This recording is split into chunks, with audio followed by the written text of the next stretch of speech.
the power of reservation agreements in estate agency. Today I'm joined by Chris Ellis, who is an estate agent from Kent, and he's here to talk to me about reservation agreements. Chris, why are reservation agreements so important for you as an estate agent? Talk to me.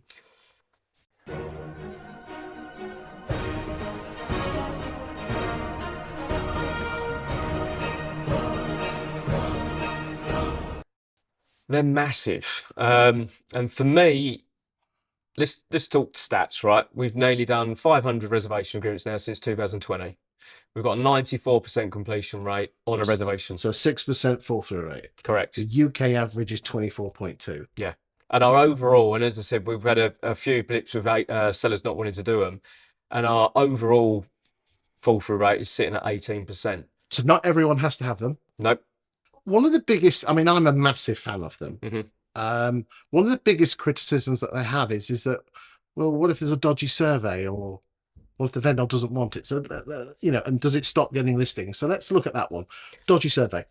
Dodgy survey, again, it's as simple as, and this is the joy that I find from a seller's point of view, that if there is something that comes back on the survey, and the surveyor's always there, as you well know, to highlight the worst in it, they have to be investigated. So they can't just suddenly withdraw because the surveyor said X. They have to get those bits looked at. Great example I had was one where 20 grand's worth of work come on the survey. We whittled it down to £900 worth of urgent repairs. So the surveyor highlighted that the garage was leaking. He didn't even go into the garage. So ultimately for that, it's a conversation now that we can have with a buyer rather than them just suddenly say the survey says it's shit and I want to withdraw. Okay, does it stop you getting listings? No. Does it help you get more listings? I would say yes. And again, it for me, when somebody has gone through a bad experience, now a first-time seller may not have actually gone through a fall through, but generally the people that have had a fall through, it's a no-brainer. You don't have to say anything else. You go on to some of these online groups and they say, and again, I'm not talking about the modern method, which again is, I think, a little bit further on there. Got to be careful with that. Is it hard to persuade buyers? Yes and no. So we've had a number of buyers where they've decided, again, we had one last week, funny enough, where they've come back and said to us that they want to have a look at the T's and C's. Okay, great, no problem at all. We're going to continue reviewing until we sign it. So there are some there that withdraw. Mum and dad say you shouldn't have to do one. And this is the other things as well, is it's not normal in our industry. It makes me laugh that it is not normal in our industry, and it's something there that's, and again, a lot of people come to us and say, oh, you make a lot of money out of it. We don't make 1 penny off of it, and I've chosen not to earn from it, because I look at it and go, well, at 18%, 94%. One thing that particularly impressed me is that there's a lady, a negotiator. Sorry, I've camera. So Emma. Yeah. We put her on camera, and the one thing that got me was how passionate as a senior neg she was about them. And I think that's a big one, isn't it? Is that you've got to get the team involved. Great point, because when she came into the business, there was no influence of anybody else there that could have a damning effect on her views. So when she came into it, all she knew was reservation agreements, because it was something that I was then heading. Do you have any valuers in the office? Yes. Okay, so a big one is persuading the valuers that it can help them get more listings as opposed to stop them getting listings and losing them. How did you persuade them? It's the way we do things.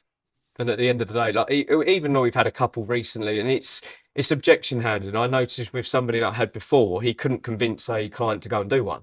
So you look at the numbers. Our fall through rate this year went up when we had a lower amount of reservation agreements. So looking at the data, the proof's in the pudding.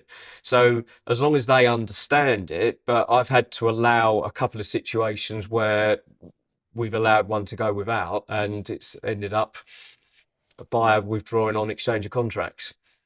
My personal opinion is that as long as it's trained well, because there's plenty of people that take these on where the boss gets it, but the team are not fully engaged. As long as the team are involved and fully behind it, you'll get more sales coming through, less fall throughs, and you'll be paid more. Because you know I'm a bit famous for saying that values don't care if the house sells, all they care about is getting the listing. Mm-hmm. So the values have to be invested in the list in getting the exchange through. Yeah, 100%. There are a number of firms out there. Which one do you use? Gazelle. With Brian Mansell. Yes. And what made you go with those? I've known Brian. Brian came in and he's ended up being more of a personal friend now, if anything. And as I said, in 2020, he came to me and he said, "Right, I've got the absolute ideal product for you," and presented a reservation agreement. And for me, that was an absolute no-brainer. Now, there are situations where I haven't agreed with a certain decision where it's gone off to arbitration and it's been ruled in favour of the others. But all that's done then is highlighted improvements that we needed to do. So ultimately, if you get it right, then for me, it's an absolute no-brainer. Ladies and gentlemen, reservation agreements will cut your fall-through rates, which means you get paid on more money. You can earn a bit from it if you want to, but you choose not to. Make sure that you pick a firm that does teach the team and gets them involved. I am a massive fan of Gazelle, but others are. I'm not turning this into a Gazelle advert, but Brian is exceptional, and the business is an exceptional. A lot of my clients use it, but do check out other firms as well. And I think a big one is getting the team involved and them seeing it from their point of view, and not the boss going, "We're using this," and not actually getting them bought in. Yeah. Anything else you want to add to this before we go? I think this is a problem with our industry, though, isn't it? Because again, I'll go back several years ago, and I remember being in a room at an AAA conference, and every single person put their hand up for changing the market. Yet when there's something there that's available, agents won't adopt it. It just frustrates me with our industry. Well, and on that note, thank you for your time today. So stop moaning then.